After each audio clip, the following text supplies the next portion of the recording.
probably some stuff you liked early on, maybe some stuff you didn't like as much in the second half. Is that fair? Yeah, I don't know that it was entirely a reflection of us in the second half. I'll give them credit that I thought they came with more energy and more intent in the second half, and it was a bit more of an even contest during that period of the game. I thought the level was really, really high in the first half. It was always going to be difficult to maintain that, given that it's the first game of the season and we're 17 days into the entire campaign. So our energy probably dropped off a little bit. We weren't quite as capable of sustaining the attack for longer periods, and that put a little bit of life into them. But as I said to the guys, we're 1-0. We've just scored 4 goals at home, and surprise, surprise, there's things we need to work on. So if you'd have offered me that, or anyone that before the game, we absolutely would have taken it. And there was a ton of positives to take from the first half. Dan, I know what you're getting with Sergio, but the versatility to be able to start at striker and then play on the wing and still be hungry for more. I mean, that has to feel great to know that he is capable anywhere you put him out there. Yeah, and he's matured a lot in terms of how clinical he's become. He always showed flashes, but there was always a bit of a frustration perhaps when he was first with the program. Was there enough end product when he got into those positions? Was he gonna do enough with them? And I think he has so much confidence playing off the right and coming in on his left foot, and strikes the ball so well that I think that's given him more confidence to potentially play up front and cause teams problems, because when the ball falls to him, he believes in his capacity to finish the chances. What did you make of Marc Benau's performance tonight?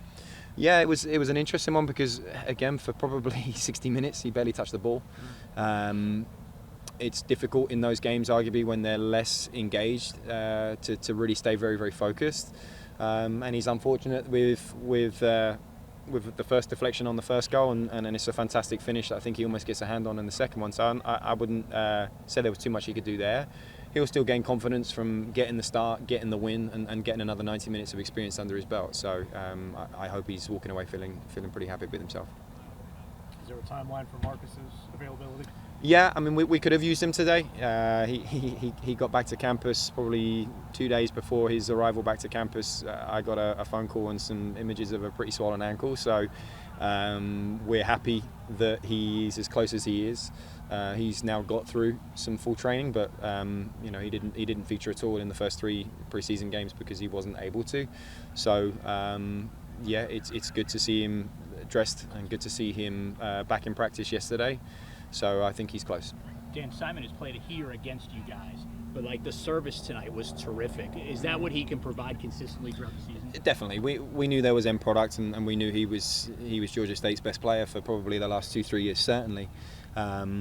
He's had a really good start to pre-season, then kind of faded off a little bit, and probably felt like he needed today.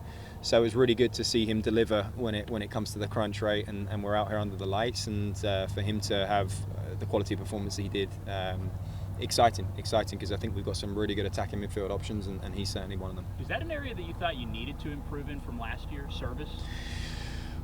Not necessarily. I mean, Utara's playing for Orlando City now. He got 12 assists, right? So, no, it's an area that the delivery for the first goal in particular, that's an area we've put a lot of emphasis on. That is a good opportunity, a good assist opportunity in that zone, in that little kind of corner of the 18-yard box there, and Sergio was on the same page as him, and he delivered a fantastic ball into the box. So yeah, it was good to see the quality of performance from him today, and we're very hopeful there's going to be end product with him as well. Was the sun the goal for flipping the field, and if so, how much of an impact do you think that had? Yeah, it's important. I'm probably not qualified to answer that question on behalf of their goalkeeper as to what some of those struggles are, but yeah, there was a time when we used to kick off at 7:30 just because of that in the early part of the year. So yeah, important to win the toss. Dan, Felix too, goal at the end there, similar question. Can he play anywhere, and what can he provide? Yeah, we really like Felix. I think he was a little frustrated and upset with himself that the first half wasn't the best version of him. He's coming off a pre-season where he's been fantastic, scored 4 goals in the 3 games in pre-season. So when we brought him back on to put him up front, it was a kind of arm around him just to say, listen, I know the first 30 wasn't what you probably envisioned, but you have an opportunity right now to to make the most of this. So again, he's off the mark. He can deliver a lot in terms of his athleticism and his pace. I think he's probably best out wide, but again, in the position we're in, having Sergio and then having the capacity to flip that and put Felix up there too. But Sam Nienke did a good job when he came on as well. So it's nice to see the attacking options either get off the mark or make a good contribution in their minutes. And you put Marcus into that equation as well, and it's there's something to think about for our opponents.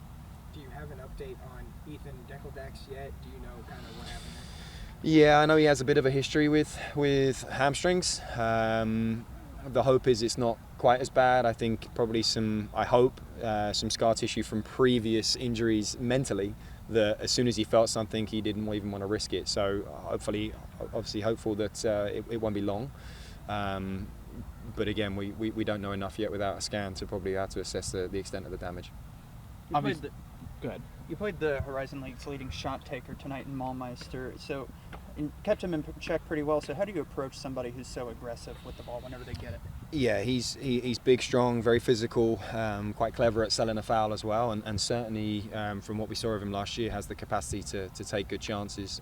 It was important that we read the ball into him as early as possible and found opportunities to step in front or intercept. Really, really aggressive and tight, and also recognised that if the ball was going to come in behind, if we were tight, we felt as though Max and Carlos were going to win that race as well. So perhaps not the threat in behind us, which allows us to be even tighter and just really suffocate space in front and limit his capacity to utilise his strength.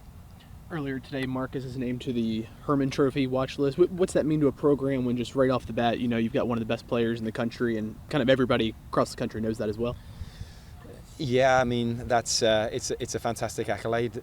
Marcus hasn't kicked a ball in Aggie yet for us, so he'll have to earn that, and he knows, and I hope everyone knows, that the best way to get individual accolades is for the team to be really, really successful. We saw it last year, and we continue to preach it to the group, that everyone's individual agenda should align with that of the team. We made a Final Four last year, and we had 8 players draft eligible. That was a direct result of us having a really good team. So the focus needs to be on what the team needs to do and what his contribution needs to be to the team. And if he wins the Herman Trophy at the end of the year, I'm sure we've had a great season. Kind of on a similar note, should Sergio have been on some of those All Sun Belt teams? Of course, yeah. I mean, the difficulty is there's not enough room for everyone. It's a funny thing to say, but you look at what we had last year from the front four. Sergio, I think 9 goals last year. Luke McCormick 7 goals, and then you have the other 2 with 12. And then you bring in 2 first-team All-Conference players in Ethan Deckeldax and Simon Carlson that have been on those lists in their previous scores as well. It's fine. I think this is a group that, I don't want to say they don't care, but understand where it needs to come in the hierarchy of their priorities, and certainly as a staff. With respect to those accolades, we don't spend a great deal of time acknowledging them or worrying about them. We worry about what the team needs to do and what each individual player needs to do to help the team.